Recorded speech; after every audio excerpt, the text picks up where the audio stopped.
मुंग्यांच्या जगात या पाठाचे लेखक आहे प्रकाश किशन नवाळे।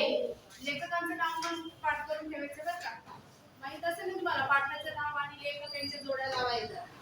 तर प्रत्येक पाठ झाला की त्याचा लेखक आपल्याला पाठ झालाच पाहिजे। बरं, मुंग्यांच्या जगात मुंग्या कशा असतात सांगा बरं? कशी शिस्त असते त्यांची? एका रांगेत चालतात की नाही त्या? मुंग्याची रांग सोडून चालतात? एका सरळ रांगेत असतात। तर कोणी पाय दिला त्यांच्यावर तर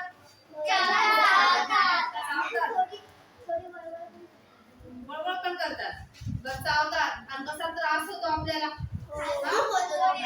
म्हणजे एवढीशी मुंगी सुद्धा किती ताकद असते त्याच्यामध्ये आपल्याला लक्षात येतं। मुंगी हा शब्द उच्चारताच आपल्या डोळ्यासमोर येतात त्या साखरेवर ताव मारणाऱ्या मुंग्या। आता कुठे असतात त्या मुंग्या? साखरेच्या डब्यात सुद्धा असतात, नाही तर कडकडून चावणाऱ्या लाल मुंग्या। लाल मुंग्या असते की आपण दूरच राहतो की नाही? चावलेली आहे। आणि काळी जर मुंगी असेल तर तेवढे त्रास देतात का? नाही। भारतात मुंग्याच्या सुमारे 1000 जाती आढळतात। आता भारतामध्ये किती मुंग्यांच्या जाती आहेत? 1000। अशा वेगवेगळ्या प्रकारच्या मुंग्या तिथे असतात। कीटक वर्गात सर्वात जास्त उद्योगी, कष्टाळू, शिस्तप्रिय, हुशार म्हणून मुंग्याचे नाव सर्वप्रथम घेतले जाते। आता उद्योगी असतात ते काही ना काही असं शांत बसून असतात का? नाही, काही ना काही काम करतच असतात, हालचाल चालू असतात। कष्टाळू, मेहनती सुद्धा त्या असतात। शिस्तप्रिय, शिस्तप्रिय म्हणजे काय? एका सरळ रांगेतच चालतात ते, रांग सोडून कधी चालत नाही।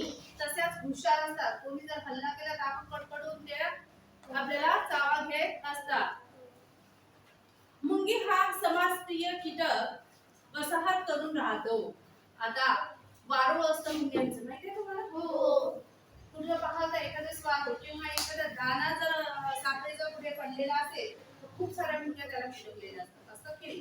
म्हणजे समाजप्रिय म्हणजे समाजातच राहावं असं त्यांना वाटतं, आपल्या आजूबाजूला त्या राहत असतात। एक वसाहतीमध्ये लाखोच्या संख्येने मुंग्या राहतात। एक जर वसाहत असेल तर एखादं वसाहत म्हणजे काय? लोक एकत्र येऊन राहतात त्याला काय म्हणायचं?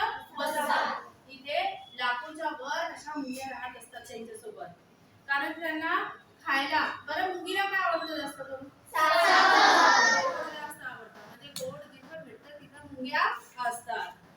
प्रत्येक वसाहतीत अनेक कामकरी मुंग्या, एक किंवा काही राणी मुंग्या तर काही नर मुंग्या असतात।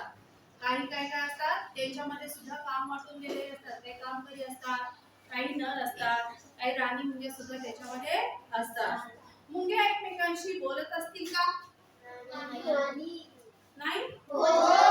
मला वाटतं ते बोलत असतील। बरं, एखादी मुंगी पुढून आलेली एखादी जर त्याच्या समोर गेले तर काहीतरी असं ते एकमेकांना इशारा करतात की नाही? आणि लगेच दुसऱ्या दिशेने ते निघतात। कशा प्रकारे बोलत असतील? एका मुंगीला सापडलेल्या अन्नाचा साठा इतर मुंग्यांना कशा प्रकारे माहित होतो असे नाना प्रश्न आपल्याला पडतात। जर एका मुंगीला जर साखर कुठे आहे हे कळालं तर बाकीच्या मुंग्या सुद्धा आपोआप तिथे येतात, म्हणजे काही काही तिने सांगितलेलं असतं की मी चालले या दिशेला, सापडलं तर काही ना काही काहीतरी इशारा त्यांचा असणारच आहे। कारण की एक मुंगीला साखरेचा दाणा सापडला की बाकीच्या सगळ्या मुंग्या त्याच्याजवळ येतात की नाही? एका मुंगीला सापडलेला अन्नाचा साठा इतर मुंग्याच्या कशा प्रकारे माहित होतो असे नाना प्रकारचे आपल्याला प्रश्न पडतच असतात।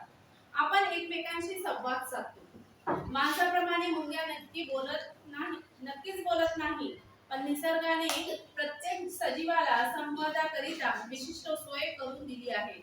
आता चिमणी जर बघितलं तर चिवचिव करतात सगळ्या एकमेकीजवळ, त्या एकमेकांशी बोलतात का? नाही, पण ते कसं त्यांना सोय करून दिली आहे निसर्गाने की असे असे इशारे वगैरे आपण बोलतो, आपण सांगतो, तर त्यांचा काहीतरी वेगळाच इशारा असेल आणि त्यांनी ते एकमेकांशी संवाद साधत असतील।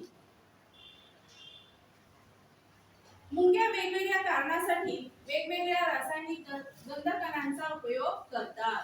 आता मुंग्या ज्या आहेत बाकीच्या सगळ्या मुंग्यांचं संरक्षण करतात त्या, आता ते कसं करत असेल तर त्यांच्याकडे गंध म्हणजे काय? वास. वासाच्या स्वरूपात काहीतरी सोडत असतील वातावरणात, तेव्हा या मुंग्या एकमेकांना आपला संदेश पोहोचवत असतात. एखाद्या मुंगीला अन्नाचा साठा सापडला की ती आपल्या वसाहतीकडे परत येताना त्या मार्गात आपल्या शरीरातून विशिष्ट प्रकारचे गंधर्व सोडत येते. आता एखादीला जर अन्नाचा साठा जर सापडला तर आता बाकीच्यांना बोलवायचं आहे, पण आपल्याला एका वेळेस आपला मार्ग चुकेल, म्हणून ती काय करते, वसाहतीकडे जाता वेळेस काहीतरी गंधकण सोडत जाते. मुंग्या हे गंधकण फक्त अन्नाचा साठा मिळाल्यावरच सोडतात. आता हे कधी सोडतात? जेव्हा तिला अन्नाचा साठा कुठे सापडला असेल तेव्हा ती सोडत असते, इतर वेळेस नाही. गंधकण कधी सोडतात ते? अन्नाचा साठा सापडल्यावर. कधी सोडतात? अन्नाचा साठा सापडल्यावर. इतर वेळेस सोडतात का त्या? नाही. मग इतर मुंग्या मिशांच्या सहाय्याने या गंधकणांचा मार्ग काढत अन्नसाठ्यापर्यंत पोहोचतात.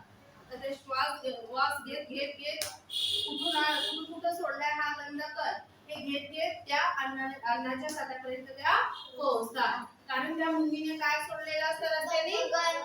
गंधकण सोडलेले असतात. बाकीच्या ज्या मुंग्या येतात त्या गंधकणाचा वास घेत विषाच्या सहाय्याने त्या अन्नाच्या साठ्यापर्यंत जाऊन पोहोचतात. म्हणून आपल्याला मुंग्या नेहमी रांगेने चाललेल्या दिसतात. त्या गंधकणाने त्या चालतात, त्याच्यामुळे त्या मुंग्या रांगेने चाललेल्या असतात.